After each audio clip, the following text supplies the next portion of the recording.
Hello bookish people, welcome back to my channel. My name is Megan and oh my god, it has been such a long time since I have filmed, since I've uploaded on this channel.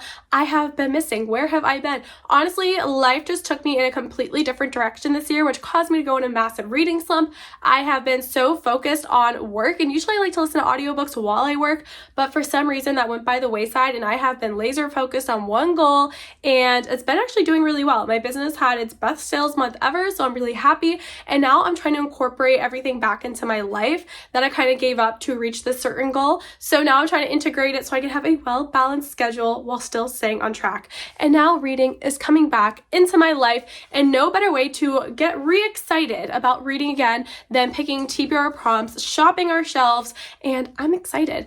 This is my TBR cart. I reorganized it yesterday, and these levels are based on priority. These are the books that I can't stop thinking about. These are the books that I'll probably listen to via audiobook, and then these are books that I really want to read, but they're not top priorities. They're on the bottom of the shelves for that mood reading mood. Yes. Okay, so let's get into it. We are picking 10 prompts from the TBR jar, and let's get into it. First one, this is the first prompt that I've picked in a long time, so hopefully we start off our reading slump, or ending our reading slump, on a good note. Okay, let's see. What is the prompt going to be? It says 2-word title. Okay, this is what we are focusing on. We are focusing on the TBR cart, but if I have to look elsewhere, I have to look elsewhere, but this is the focus. Let me find a 2-word title. Oh, easy. We have Divine Rivals by Rebecca Ross right here.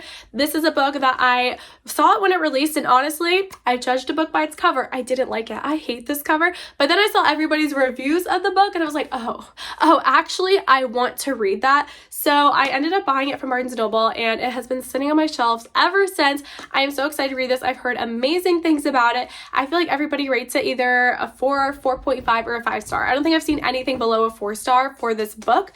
And I also know that the sequel to this book is out, so if I absolutely love this, I could probably just like binge the whole series in a month, because like 2 books, a duology, easy to accomplish. But yeah, 2-word title. We will be reading Divine Rivals by Rebecca Ross. I feel like that was a good one, so let's hope the second prompt goes just as well. I mean, I wrote these prompts, but there are some hard ones in here. Oh, one just flew out, but that's okay. We are doing an unread book from Book of the Month, which is great because I actually have a few of those on this shelf. And for this one, we are going to be picking What the River Knows by Isabel Abinez. And this one I'm actually currently reading now. So I had been physically reading this, and then I DNF'd it, not for any negative reason. I'm actually really enjoying this book, but the DNFing of this book kind of correlated with like my starting to begin my reading slump. It is about this girl whose parents go missing, and she goes, well, they don't go missing, they end up dying, but she goes to Egypt where they were doing some like, what do you do in Egypt? Like, you know, like the little safari thing. They were, like, you know, they're fossil hunting, not fossil hunting, but you know, they're like adventurers, like they're going on an adventure. They died, and her uncle was a part of it. So she goes to stay with her uncle and kind of figure out what happened to her parents in Egypt. And you know what? It's just fun. There's a love interest. It's YA. It's a little bit of fantasy as well. It's a fun time. And Cleopatra is in here, so, you know, I'm enjoying it so far. Next prompt number 3. Let's see what we are getting. It says a book on the cover. So a book with a book on a cover, which honestly, the first one that stands out to me is The Littlest Library by Poppy Alexander. This will be a perfect audiobook listen, and you're probably wondering why I have a shelf of audiobook reads, but they're physical books, and that's because 90% of the shelf was thrifted, including this book here. Honestly, I feel like when I thrift books I know I'm going to listen to on audio, it's more like me like putting it in my face like, hey, you like this book, listen to it on audio, because I mean, this was 25 cents. Can't get any better than that. So this book, I don't really remember what it's about, but I think it is just like a cozy general fiction book about people coming together. I know it has found family elements to it, and honestly, my favorite type of books involve libraries, found family elements. Like those two things specifically coming together is a 4 or 5-star read for me. I'm so excited, and I think this takes place in England. And yes, in the English countryside. And I also love a book that takes place in England. So I got 3 of my favorite things: libraries, England, found family. I think I'll really enjoy this one, and it'll be a great, easy audiobook listen. Prompt number 4. Honestly, I feel like this is going really well. This one says blue on a cover. Blue on a cover? Blue on the cover. I don't know proper English, apparently. For this one, I will be picking Just for the Summer by Abby Jimenez.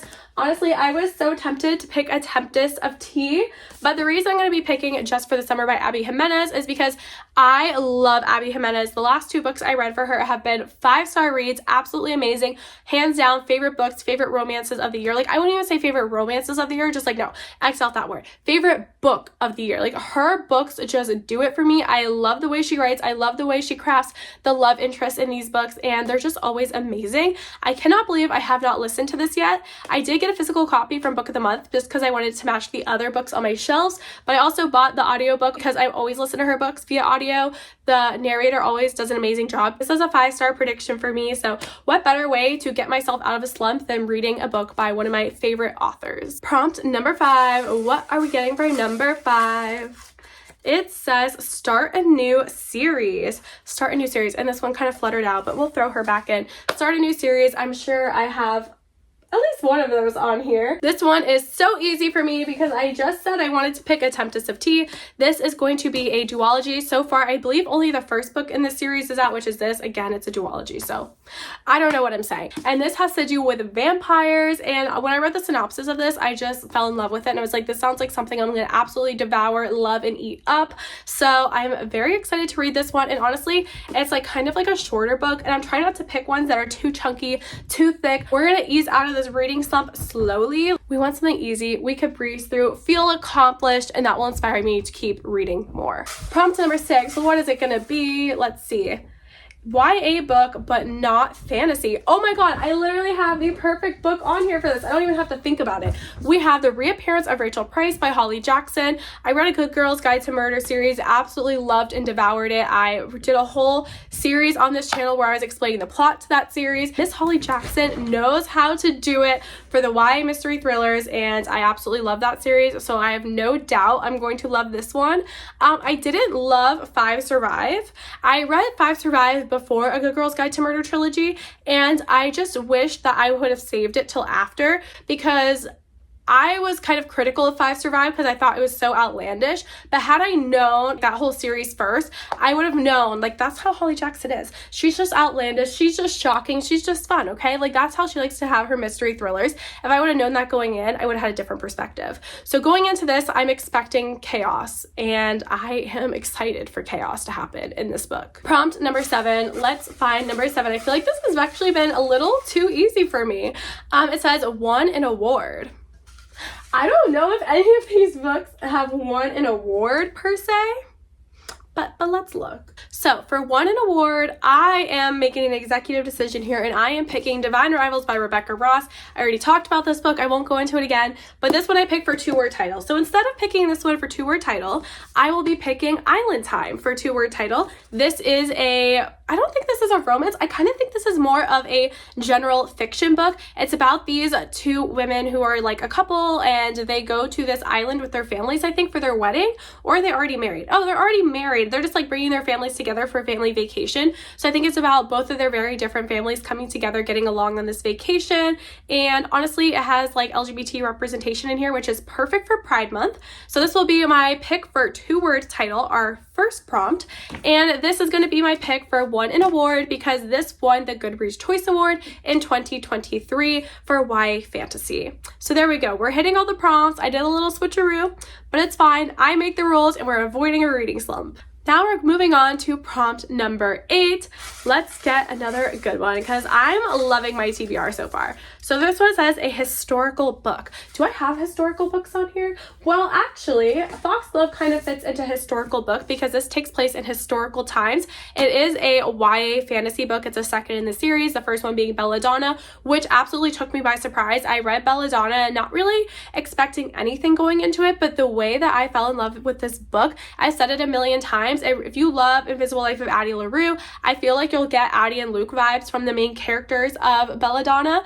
So I am very excited to continue on with Foxglove because Belladonna was a surprising 5-star read for me. So I'm expecting no less from Foxglove. Prompt number 9, what is it going to be? Oh, I got 2. Okay, we'll just throw them both back. Prompt number 9. Purple on the cover. Purple on the cover. And this one should be, actually, oh my god, I have so many options for purple on the cover, so this one should be an easy one. For this one, I will be reading By the Book by Jasmine Guillory because I really want to throw another audiobook listen into this TBR, because honestly, if I don't have any audiobook listens on this TBR, it's not getting accomplished.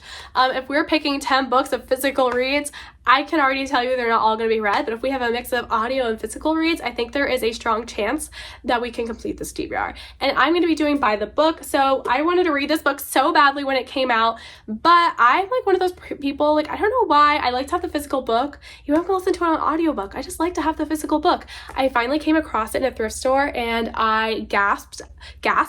Yes, I gasped. I was so happy when I saw this book at the thrift store. I think I paid like $1 for it. $1 for a book that I've been wanting to read. That's like insane, especially a Jasmine Guillory book. Actually, all my Jasmine Guillory books I have thrifted. So if you want to read her books, I seem to come across them quite frequently at the thrift store.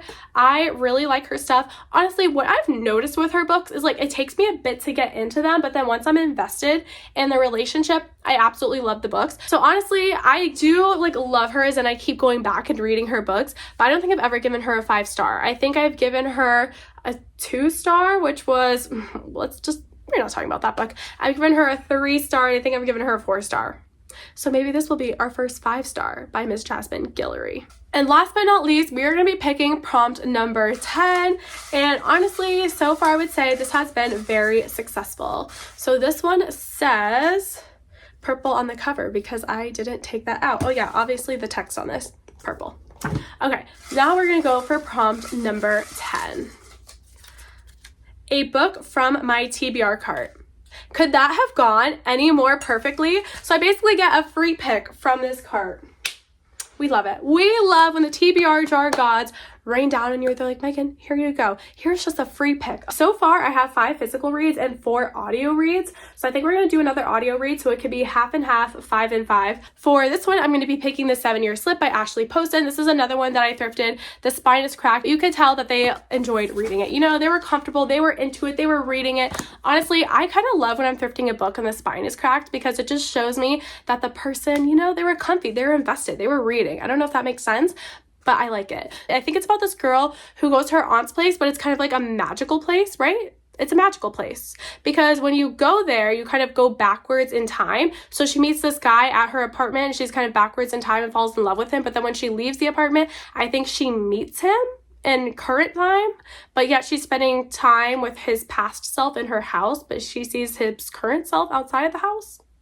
I don't know if I explained that in a confusing manner, but that's what I believe this book to be about. And honestly, I've just heard so many amazing things about it. This is going to be a romance I just know I'm going to enjoy listening to. It's going to be fun. It's going to be emotional, and I'm excited for the ride. Okay, so those are all the books that I will be reading in the month of June. I hope you guys enjoyed this video. Thank you so much for watching. I'm sorry I took a little break, but I'm back in action. Honestly, I wanted to be back in May, but May was a month. May was a month. I spent May. I had about like 2 weeks of travel and then 2 weeks of sickness. I was out of commission in May, but we are back in June. So thank you guys so much for watching, and I will see you guys in the next one. Bye.